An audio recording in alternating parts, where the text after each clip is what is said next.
I know. I'm like, I didn't even think about that. I wanted to wear this shirt. I wasn't thinking about what that was.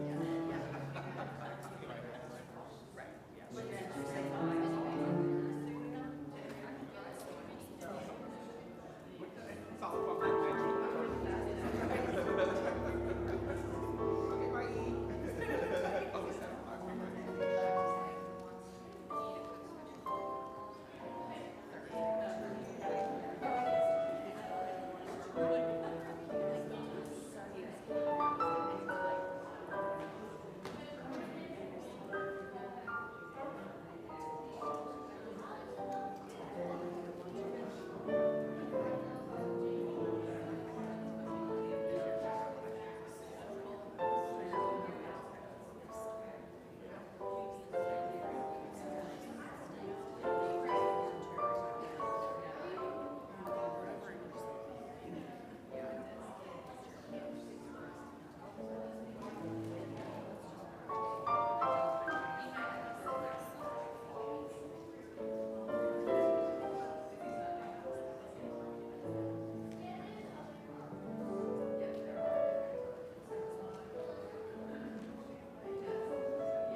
Good morning, everybody. Our praise song this morning is Gloria a Dios, number 78 from the Sing Book. You can find it under your seats if you need to follow along with the music. We've got rhythm instruments in the back. Don't be shy. Go ahead and get as many as you want and play along during the congregational songs. We've got finger labyrinths in case you need a little something to help keep your mind occupied on one side while you're listening with the other. Please stand as you're able in body and heart, and let's sing together.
So today you can find our bulletin for the service either on the website or on our app.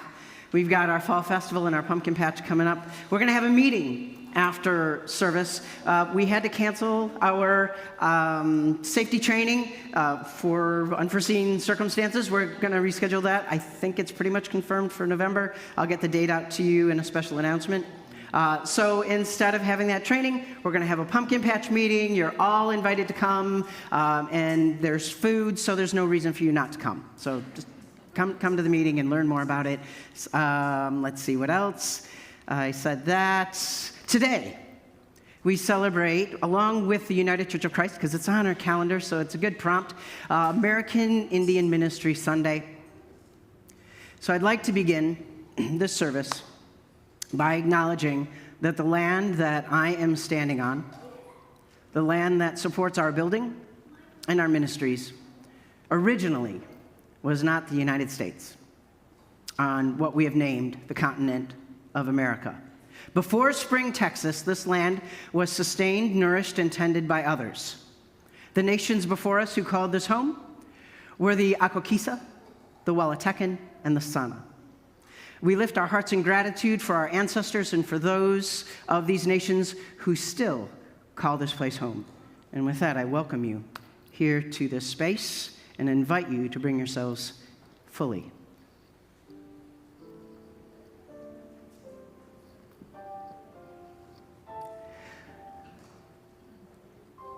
Today, as we meditate on the various aspects that make us us, I invite you to hearken back to your ancestors.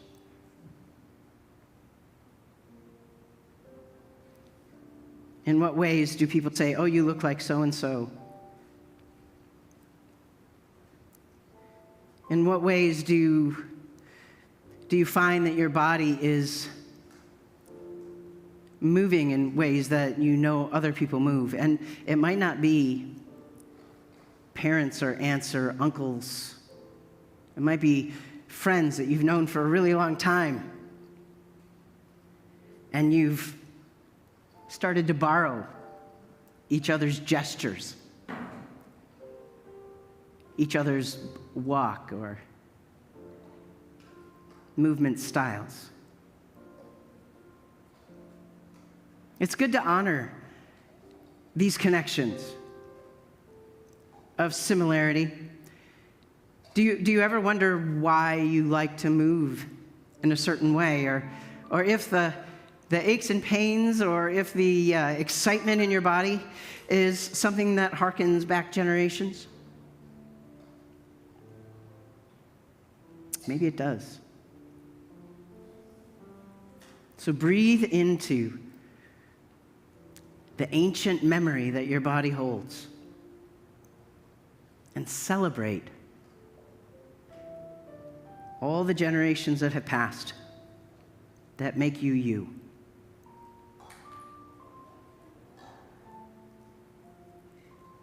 The same is true of the way we think.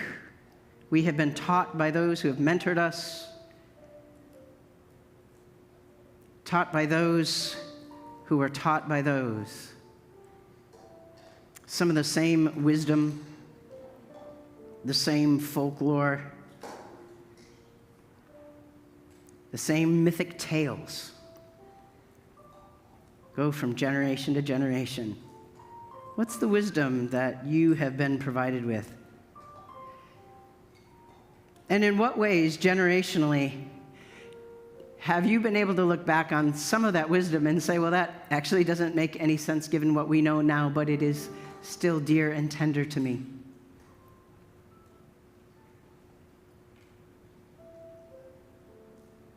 Let's take a moment to be grateful for the wisdom of the generations before us.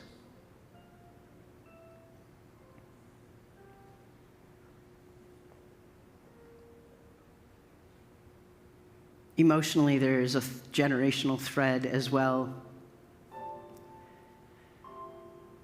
Things that we celebrate together, things that we grieve together, moments that we've had, traditions that we pass down that bring us joy or make us curious, that make us respond in emotional ways to certain seasons. Breathe into the emotional context of the generations. Celebrate who you are, and celebrate ways that you have changed, that you have said that is not going to be a part of the legacy I offer those that come after me, because that's not so good for me. Understanding that generational stuff is just as important, and allowing ourselves to celebrate those moments. That's good too. Not everything that's been passed down to us has been perfect. And we get to make choices about that.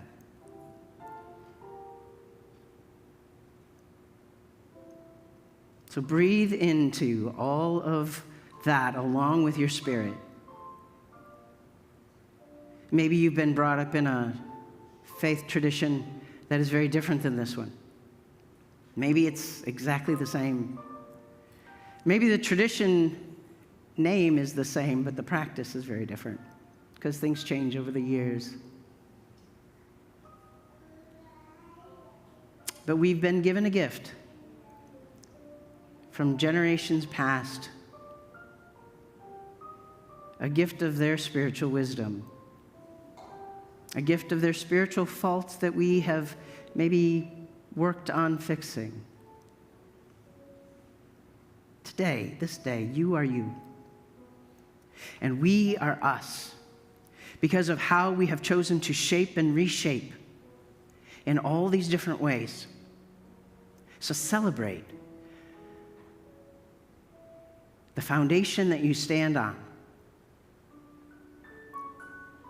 the future that you imagine, and that connecting moment that is this day that we co-create together, this sacred and holy time.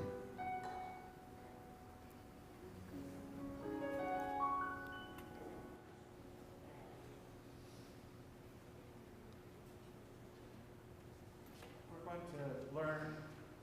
First, there's a poem. Okay, I'm sorry. That's okay. From ancient times to this present day, people have gathered in sacred spaces like this one.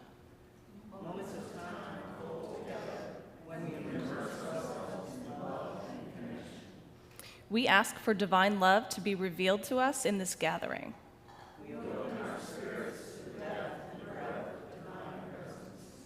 We listen for sacred whisperings and await holy joy to be written on our hearts.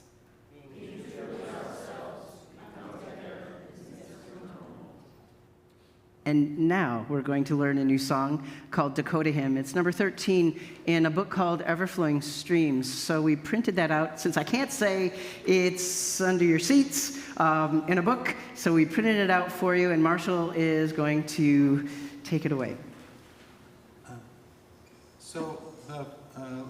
It's 6 phrases basically, so we're just going to learn the first 4 and then see how it goes. The first phrase, so I'm just going to teach you call and response, sort of like we did with the first one.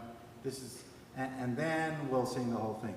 So the first phrase is, many and great, O God, are thy things. Your turn. Many and great, O God, are thy things. Continuing on. Maker of earth and sky. Your turn. Maker of earth and sky. Get ready for the high note. Listen. Thy hands have set the heavens with stars. Thy hands have set the heavens with stars. Thy fingers spread the mountains and plains. Thy fingers spread the mountains and plains. All right. Okay, that's enough for us to do this. Here we go.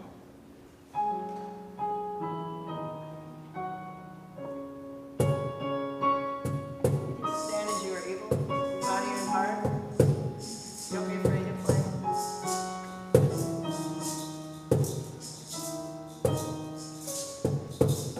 Here we go. Many and great, O God, are thy things, maker of earth and sky.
Our biblical witness today is from 1 Samuel 16.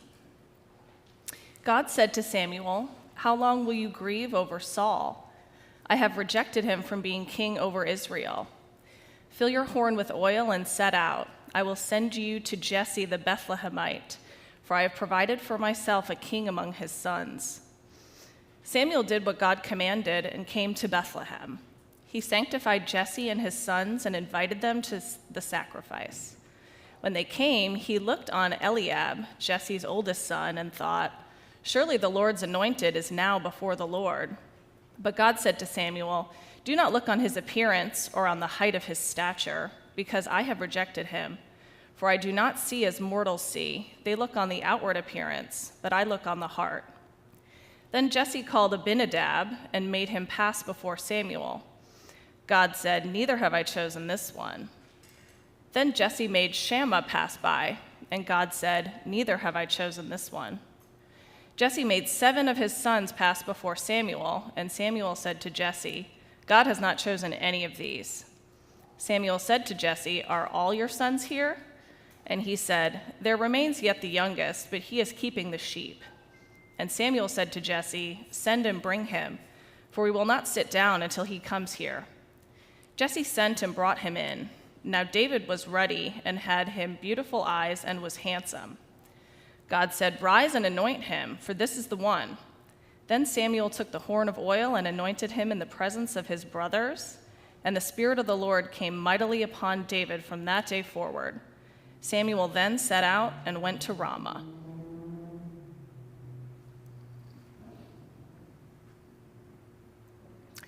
Before I begin the contemporary witness, I'd like to tell you a bit about the author of the poem that I'm going to read. Her name is Ofelia Zepeda. She's a Regents professor at Arizona University in the Department of Linguistics and American Indian Studies. She has a long list of credentials as an academic. Among them is the textbook that she wrote. It's a grammar textbook about the language that she and her people speak. And I ask forgiveness of the whole universe of how I'm going to pronounce this, because I have not been taught by her. But it's something to the effect of Tohono Odham, and it's a grammar book, and that's their language. The first printing of this was in 1983, so quite some time ago. It's one of the first grammar books of the Ohodam language, which is the language of her people. An article about her in American Indian Magazine says this: Zepeda is a co-founder and longtime director of the American Indian Language Development Institute, whose annual summer programs train American Indian teachers in language instruction and developing materials for children and adults. Zepeda has worked with more than 2,000 students, most of whom return to their tribal communities. As an activist, she played a key role in getting Congress to enact the Native American Languages Act of 1990, a year after Congress established the National Museum of the American Indian. The act also gave Native languages official status in tribal government business. Zepeda's poems provide all of humanity with evidence of the need for linguistic diversity to fully understand the human experience in the world we inhabit. Now, these were all quotes from the online article of the American Indian Magazine. And this is whose voice we're listening to today. Here's her poem, Birth Witness, by Ofelia Zepeda. My mother gave birth to me, an old wooden row house in the cotton fields. She remembers it was windy, around 1 in the afternoon. The tin roof rattled, a piece uplifted from the wooden frame quivered and flapped as she gave birth. She knew it was March, a windy afternoon in the cotton fields of Arizona. She also used to say I was baptized standing up. It doesn't count, the woman behind the glass window tells me, if you are not baptized the same year you were born. The baptismal certificate cannot be used to verify your birth. You need affidavits, she said. Your older siblings, you have some, don't you? They have to be old enough to have a memory of your birth. Can they vouch for you? Who was there to witness my birth? Who was there with my mother? Was it my big sister? Would my mother have let a teenager watch her giving birth? Was it my father? I can imagine my father assisting her with her babies.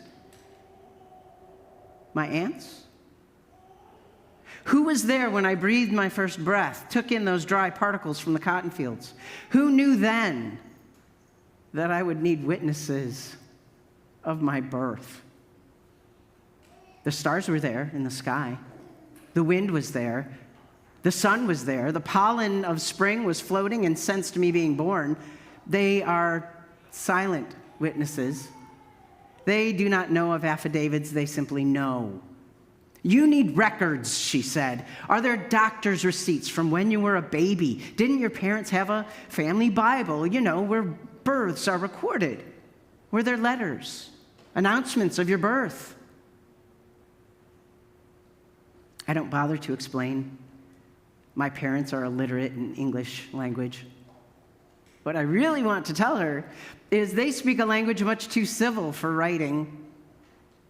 It is a language used for pulling memory from the depths of the earth. It is useful for praying with the earth and sky. It is useful for singing songs that pull down the clouds. It is useful for calling rain. It is useful for speeches and incantations that pull sickness from the minds and bodies of believers. It is a language too civil for writing. It is too civil for writing minor things like my birth. This is what I want to tell her. But I don't. Instead, I take the forms she hands me. I begin to account for myself. Birth witness. So there's a whole lot about life that's just made up. Who gets to be important and why? The value of money. What jobs are deemed essential? Humans create boundaries around land as if the land itself is going to obey. We create documentation about those boundaries and money and birth and death and jobs. We argue about what needs to be documented and controlled and what doesn't. Basically, we make it all up.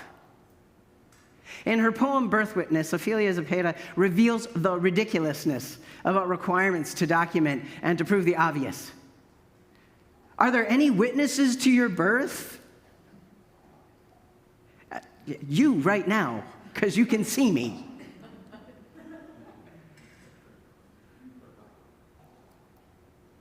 As a Christian, why do we care about these things?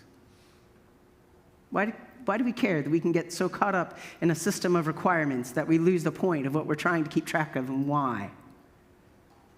There are some things about life which just are, and we create systems that go along with them because they're convenient.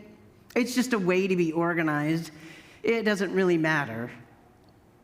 There's a story about Jesus being confronted about paying taxes. And in part of the story, they ask him about this paying of taxes. He says, well, whose image is on the coin? Well, Caesar's image is on the coin. Well, then clearly it belongs to Caesar. Give it to him.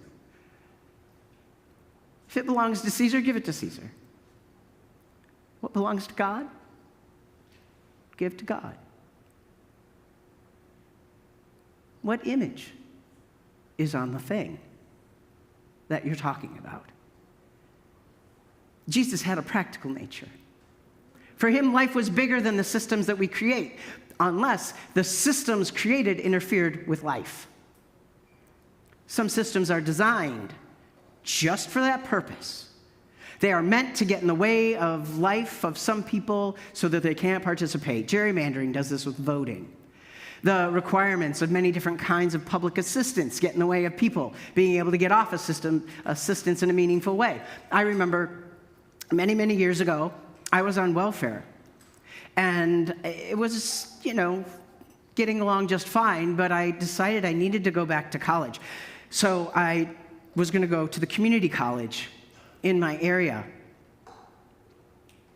I got some grants so that I could buy books. And they took away my food stamps. And I said, well, why did you take away my food stamps? This is a student grant to be able to buy books. And they said, because you've got money. But I can't eat my books. Well, you'll have to find some way to manage. It's designed that way.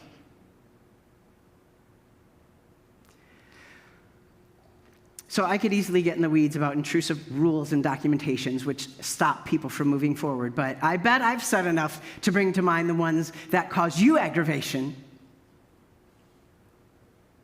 not just petty annoyances, life stoppers. Jesus was ridiculed for healing on the Sabbath. His opponents deemed his miracle a kind of work that was forbidden on the Sabbath. There were hand-washing rules about who should and he shouldn't be talking to. He pushed against the rules that were there to be stumbling blocks and taught that setting up stumbling blocks for others was a great offense to God and people. This is why, as Christians, things like what gets documented and for whom should matter to us. It isn't that there shouldn't be systems. Organization can be very helpful. I've been relocating my office and having trouble organizing all my stuff. Organization would be very helpful. I'll get there. But systems for the purpose of controlling others is grievous to God because it reduces the value of life itself. I included the story about Samuel's job to find the new king as a way to talk about expectations about people. Who's in and who's out. Samuel knew God's anointed was going to come from Jesse's kids, but he didn't know which one. As he looked over the sons presented to him, he had expectations. Well, clearly the Lord's anointed is among us, he says. The oldest? The strongest? The prettiest? It's got to be one of those, right? God says, don't look through your human lens. Don't use your human filters to decide what I have on my mind and what's a priority to me. Because that's what we do. We use our human systems to make determinations. And honestly, most of the time it works just fine. But that's when the systems are benign. But when they're designed to be stumbling blocks, we have to take notice. David was the youngest. He wasn't even called in to be considered. We don't know why, but there was an expectation that it couldn't possibly be him. David was the archetype of the underdog. It's a classic trope in literature. It's a way to remind us in these hero stories to get out of the way of our expectations, to get out of our ruts of what we think and what we do. It's a reminder to reprioritize. Tropes of stories are one thing. Real life is another. Ophelia Zapeda's poem is about real life. The expectations put on her to validate her existence did not match with her lived experience. What was normative to the clerk behind the counter with her forms was not normative for Ophelia. Furthermore, the lack of compassion or even the inability to hear from another's experience creates an even greater stumbling block. And then going deeper from that, I see not only the resistance to listen and understand,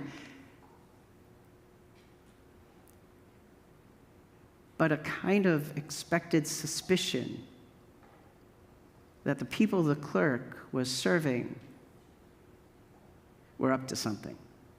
An expectation that the system was going to be taken advantage of by whoever was across that desk.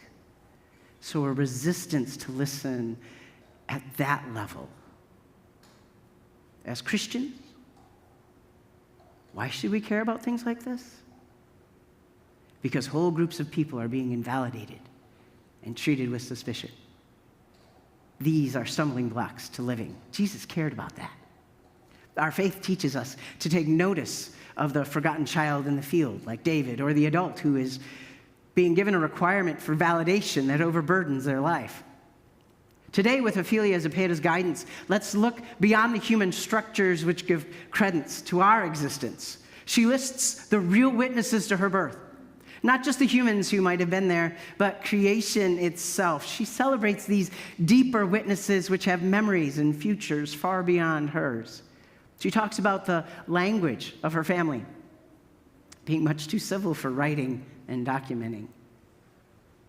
Instead, the languages she knew and used were meant for deeper meanings.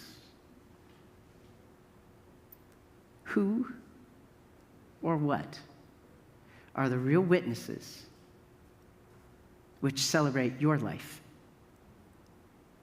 which celebrate your being? Who are they? They're not the pieces of paper, your birth certificate, your social security card, your entrance into Plymouth United Church membership. Who or what are the real witnesses which celebrate you? What season was it that you were born in? Where was the sun and the moon situated in the sky? Who held you? Smiled at you, breathed on you with kisses and sighs when you were first experiencing the world?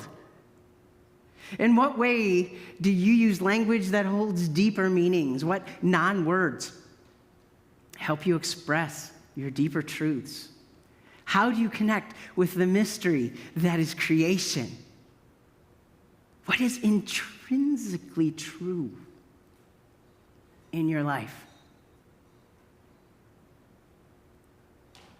Stripping off the veneer of artificial validations, how do you authenticate yourself? Do you even need to? What I mean is what do you know in your knower about the truth of you, of your goodness? What can no one take away, even if they try? One thing I've learned in my friendships with those who walk a faith path based on their indigenous heritage is that everything and everyone is connected. We're connected to each other and to creation. All that we see and experience is woven together and sacred, and in that way, we authenticate and validate each other. When we forget this simple truth and begin to think that the systems that we've set up are the truths to be followed, we lose out on that deeper meaning of what it means to be alive. I'm grateful for the teachings of people like Ophelia Zepeda, who point us toward real life. While we live within a system, and we kind of have to live within some kind of a system, it isn't the system that validates or authenticates us. We're already centered and grounded in that truth. When we know that for ourselves, the next level then is to experience it with each other, to remove the expectations of who we think each other should or could be, just as we've removed those expectations from ourselves. In this way, we remove the weights that keep us from life. I think that if there's anything that makes God smile, it's when we remove the weights that hold us down from experiencing the amazingness of life that has been created for us. And when we remove the stumbling blocks that have been set up to limit not just ourselves, but the abundant life meant for others. When we do this, we're doing the ministry of Jesus. We are then the bearers of good news, the agents of liberty for those in bondage. The systems that we have are tools. They're meant for us to use. They're not meant to use us. They're useful when they help to enliven us and connect us. They're weapons. And when they limit our connection and make us suspicious of each other. Our faith decides how we design our religion. And it's useful to us. This is our higher calling. It draws us to connect our souls and our hearts. We become each other's witnesses to this life, celebrating each other and learning how to share a language that draws the sacred to us, grounding us and making us whole together. And with that, friends, peace.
in our holy writings, we also have mention of rivers of living waters,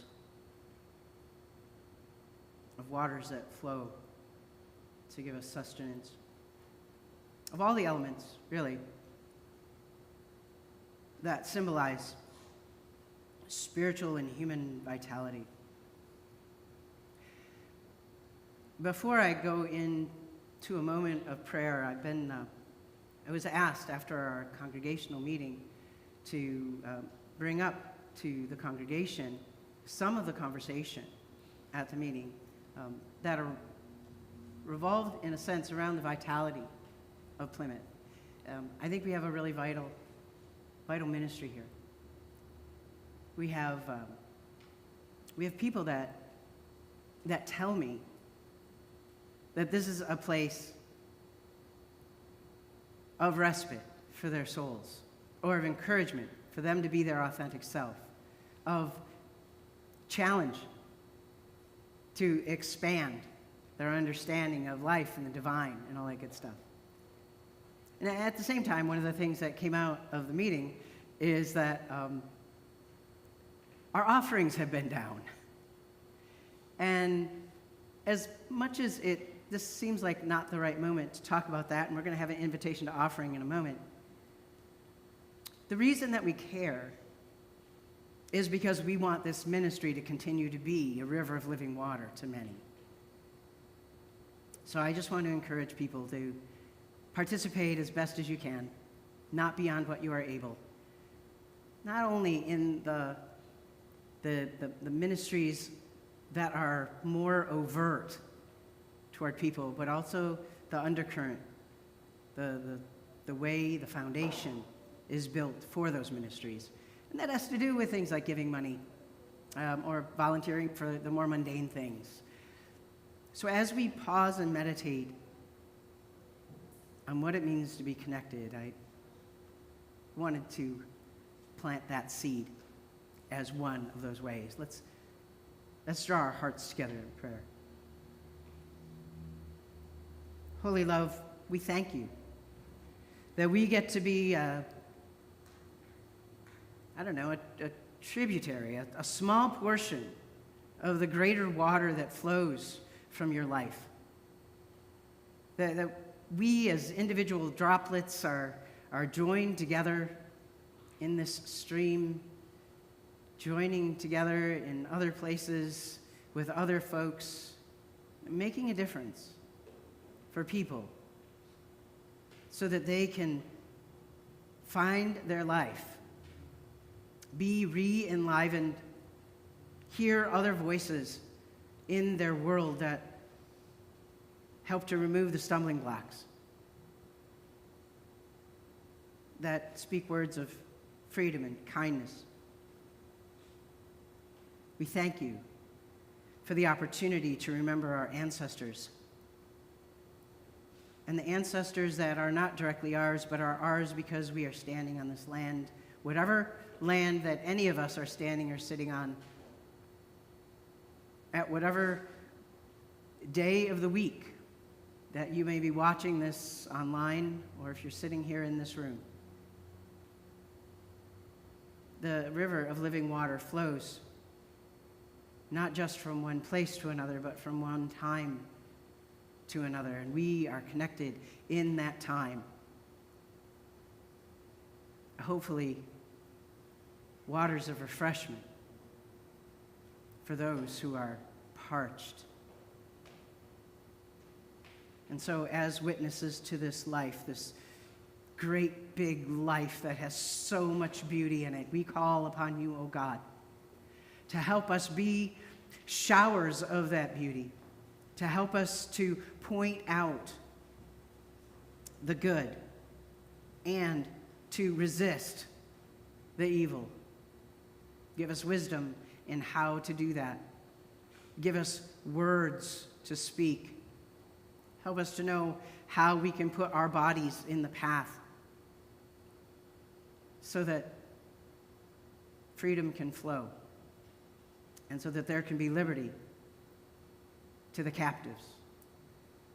We thank you again that we don't have to just figure out how to do this all on our own, Individually, it would be impossible, but together we can be formidable. Together we can renew our strength and reveal you in all of your goodness. And because we do this ministry one with another, let us lift up our voices in these words of prayer, saying, Our Father, our Mother, who are in all the earth, holy is your truth. May your wisdom come, your circle be one, uniting heaven and earth. Give us today a nurturing spirit. Heal through us as we ourselves are healed. Lead us into fullness of life and liberate all that is good. For the wisdom, the power, and the glory, presence, and the goodness are yours, now and forever. Amen. Each week we collect 2 offerings. One is for the church, which goes into our general fund for the running of the church and our ministries. The second is the loose offering, which is sent to a designated charity, which changes each week. If you've brought your offering in person today, you are welcome to drop it in the offering box in the back. It is the glass church near the doors to the narthex. Our loose offering for today will go to the American Indian Center of Houston, which is devoted to enhancing the Native American community in the greater Houston area through personal, social, health, and cultural development. Among other things, the center provides health services, mental health support, mentorship programs, employment career services, housing resources, and community events. If you would like to give to our general fund, to the loose offering, or to both, you can use bill pay from your bank, send us a check, use the Plymouth app, or use PushPay according to the directions on your screen. As always, thank you for supporting Plymouth and the ministries of the loose offering.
Please join me in our responsive offertory prayer. It is a gift to be able to give something away.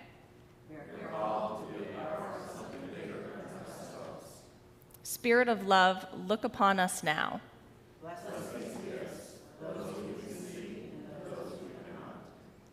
May our hopes come true for the better world we dream of.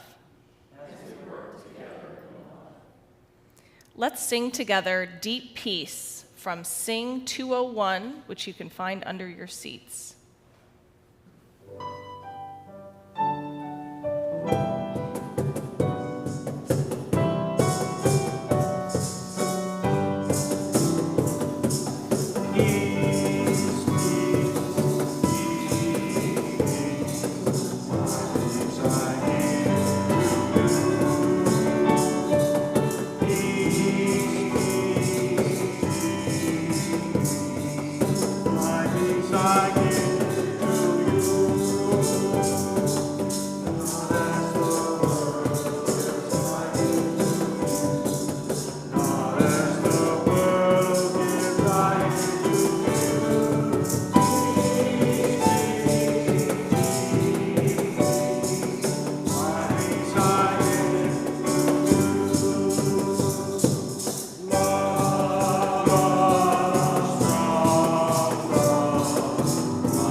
It is time to go from this moment to whatever it is you have next, be it fellowship, pumpkin patch meeting, or frolicking in the park. I don't know what you're going to do, but may you be absolutely blessed when you do it.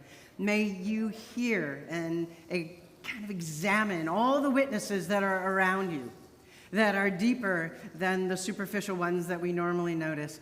And may you be a deeper witness of life itself. And because we have been doing this this month, I invite you to participate with me in this benediction as we say it together. Peace is not the product of terror or fear. Peace is not the silence of cemeteries. Peace is not the silent result of violent repression. Peace is the generous, tranquil contribution of all to the good of all. Peace is dynamism. Peace is generosity. It is right, and it is duty. Go forth, my friends, in peace and as peacemakers.